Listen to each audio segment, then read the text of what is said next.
جہد کرتا رہا. اتفاق دیکھیے کہ اسی بیچ میں علماء اہل حدیث سے ایک مناظرہ طے ہو گیا بلواڑے میں. چھوٹی سی وہاں جماعت تھی, ایک مولوی صاحب تھے, وہ ہر جگہ کہتے پیتے تھے کہ سورہ فاتحہ کے بغیر نماز نہیں ہوتی, سورہ فاتحہ کے بغیر نماز نہیں ہوتی. ہمارے مریدین نے ہم سے پوچھا حضرت یہ کیا ماجرا؟ میں نے کہا بھائی سورہ فاتحہ کا پڑھنا حرام, جو پڑھے گا اس کے منہ میں آگ ڈال دی جائے گی کل قیامت میں. ہم لوگوں نے تو یہی پڑھا تھا, یہی سنا تھا. آخرکار مریدین نے مجبور کیا, مناظرہ اسی پہ طے ہو گیا. بھائی ہم لوگوں کا دعویٰ تھا کہ دیوبندی آؤ وہاں بھی آؤ, مناظرے میں تو اس کو 1 منٹ میں ہرا دیں گے. اس سے پہلے بھی 2 مناظرے کر لیا تھا.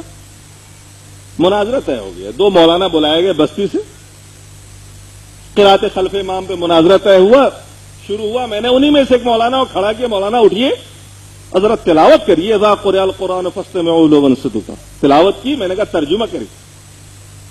انہوں نے ترجمہ کیا کہ جب قرآن پڑھا جائے خاموشی سے سنو اور چپ رہو. میں نے کہا دیکھیے یہ اللہ کا حکم ہے, سارے جنتا کو بتایا میں نے, یہ اللہ کا حکم ہے. اللہ اگر صرف اتنا فرما دیتا کہ خاموش رہو تو بھی بات ہو جاتی, کیونکہ فاعل واحد سے ایک وقت میں ایک ہی فعل سرزد ہوتا ہے.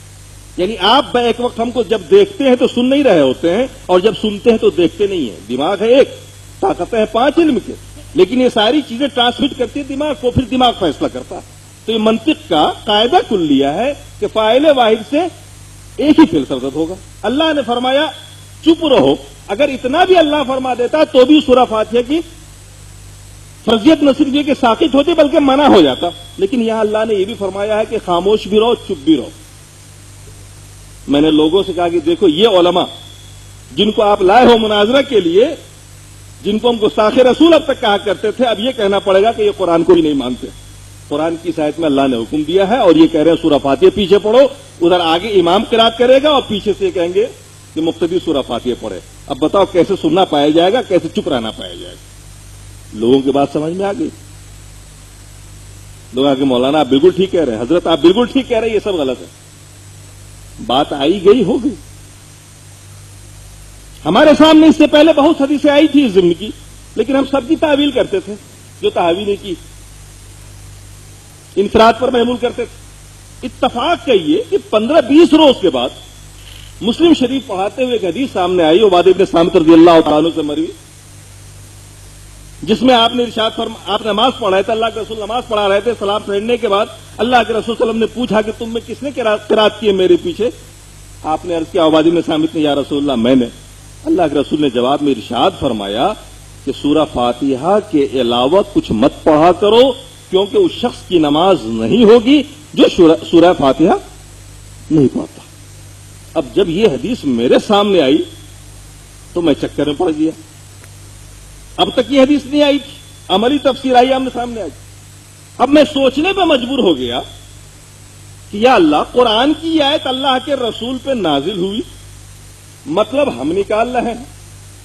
اگر اس کا وہی مطلب ہے جو ہم بیان کر رہے ہیں تو پھر اللہ کے رسول نے ایسا کیوں فرمایا؟ اب ہم پریشانی میں مبتلا ہو گئے. اب میں نے سوچا کہ تحقیق کرنی پڑے گی, اور میرے دماغ میں آیا کہ اب قرآن کی اس آیت کا پہلے مطلب دیکھا جائے کہ مفسروں کی نظر میں کیا ہے. ہم نے اس کے لیے اسپیشل خاموشی کے ساتھ جے پور کا سفر کیا, وہاں 11 تفسیریں اٹھا کے دیکھا. معلوم ہوا کہ یہ آیت مکی ہے اور نماز کی فرضیت سے پہلے ہی نازل ہوئی تھی. یہ بلغو فی کا جواب ہے. جو کفار مکہ نے مشورہ کیا, میٹنگ کی کہ جب محمد قرآن پڑھے تم لوگ شور مچاؤ, بلغو فی شور مچاؤ تاکہ تم کامیاب ہو جاؤ, ان کی بات دوسرے نہ سن سکے. تو اس کے جواب میں یہ آیت نازل ہوئی کہ اذا قرئ القرآن, جب قرآن پڑھا جائے خاموشی سنو, چپ رہو, ہو سکتا ہے اللہ تمہارے اوپر رحم کر دے, تمہیں ہدایت دے دے. اب سمجھ میں آیا کہ اس آیت کو کہاں پہ فٹ کیا گیا, نازل تو کیا کہاں ہوئی, شان نزول کچھ اور ہے اور فٹ کہیں اور پہ کیا گیا. اب شرح صدر ہوا. میں نے سوچا کہ وہی اتنی بڑی بات میں تنہا سوچ رہا ہوں, چونکہ ہمارے علماء دیوبند اور علماء بریلی, عوام دیوبند عوام بریلی بھی دونوں بھائی بھائی اس معاملے میں, دونوں ہی مقلد ہیں, ہم دونوں ہی اندھے ہیں, دونوں ہی تقلید کر رہے ہیں کھل کے. تو مجھے اطمینان نہیں ہوا. میں نے کہا نہیں, تحقیق کرنی پڑے گی, میں جرات نہیں کر سکتا بولنے کی. چنانچہ جامعہ کے 2 بڑے عالم جو شیخ الحدیث تھے ان کو بٹھا کے اکیلے میں نے اپنی یہ ساری پریشانی رکھی ان کے سامنے.